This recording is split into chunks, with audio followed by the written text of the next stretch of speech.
Ma super Sidewinder X1 ne fonctionnait plus du tout. Alors, je l'ai bidouillé à mort et maintenant ça marche nickel. Et je vous explique tout ça dans cette nouvelle vidéo. Bienvenue.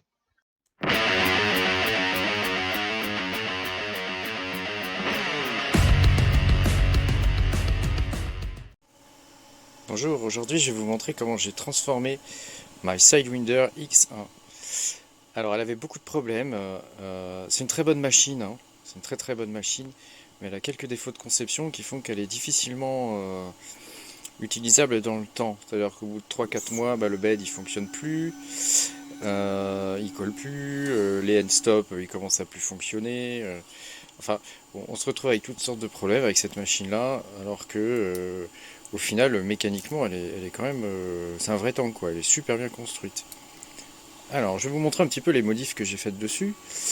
Déjà pour commencer, j'ai supprimé tous les end-stop magnétiques et j'ai mis des end-stop le plus classiques, hein. Donc, voilà, c'est une petite modification à faire dans Marlin. On coupe les câbles, on soude de nouveaux câbles. Et puis voilà, hein, c'est assez facile. Et puis il y en a un autre derrière là pour le Y. Voilà. Ensuite, j'ai rajouté un BL Touch, hein, comme vous pouvez le voir. Euh, Ça c'est indispensable, hein, ça fait partie des éléments modernes de toutes les imprimantes, hein, maintenant, hein. Qu'est-ce que j'ai fait d'autre? Parce que j'ai fait pas mal de choses, hein. Donc évidemment, quand j'ai changé quand j'ai mis le BL Touch, j'ai dû bah, changer le firmware, hein, évidemment. Alors je me suis servi du firmware du Guerrero Loco et puis je l'ai modifié, hein. Je l'ai modifié, il y avait quelques petites choses dedans que j'ai paramétrées en plus. Je vous le mettrai dans la description si vous voulez. Et puis qu'est-ce que j'ai fait d'autre? J'ai enlevé les nappes, hein. J'ai enlevé toutes les nappes, tous les PCB. Il y avait un PCB ici en dessous, il y en avait un autre là. Et puis il y en avait un autre au niveau de la tête. Je les ai supprimés. Et j'ai tiré des câbles après, hein. Donc il suffit de tirer des câbles au niveau de la carte mère. Et puis voilà, je suis passé par les petits trous là qu'il y a sur les côtés. Hein, ici, je sais pas si on voit bien. Voilà. Puis j'ai mis des gaines. J'ai mis des gaines et j'ai tout recablé en fait, hein. J'ai tout recablé. Et pour le coup, j'ai plus de problème. Comme on avait enfin comme vous pouvez avoir sûrement avec la X1, hein, c'est-à-dire des connexions, l'impression qui s'arrête, ou alors les end-stop ils marchent plus.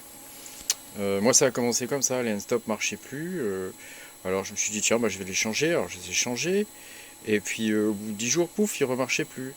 Et en fait il y a des petits courts-circuits qui se font au niveau de la nappe, et du coup ça marche pas. Ça crame les end-stop, hein, et après il y a plus, petit à petit, il n'y a plus rien qui marche quoi. Alors qu'est-ce que j'ai changé d'autre? Au niveau de la tête, j'ai mis un ventilateur beaucoup plus puissant. Parce que les extrudeurs Titan comme ça, ils ont besoin d'être bien refroidis. Voilà. Donc là, au niveau du débit d'air, c'est pas du tout la même, hein. Il est vraiment beaucoup plus puissant.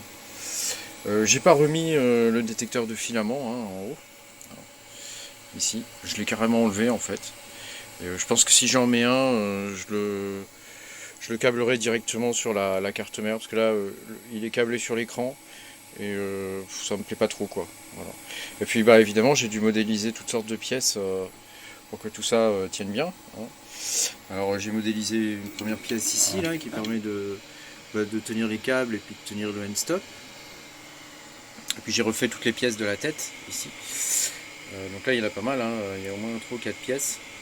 Et donc ça permet déjà de tenir le bell touch et puis de tenir le reste quoi. Voilà. Et donc depuis que j'ai fait toutes ces modifs là, elle marche très très bien, hein. J'ai revu aussi le parallélisme du portique, hein, de toute façon à ce qu'il soit bien d'équerre. Parce que ça c'est la condition sine qua non si on veut avoir de belles impressions. Et maintenant j'ai une machine qui marche très très très très bien. Elle marche vraiment très bien. J'ai fait ça fait il y a 2 mois. Et depuis j'ai eu aucun problème quoi, hein. Elle est solide comme un roc. Quand on l'ouvre au niveau de l'électronique et des câbles, tout ça, c'est vraiment super bien fait.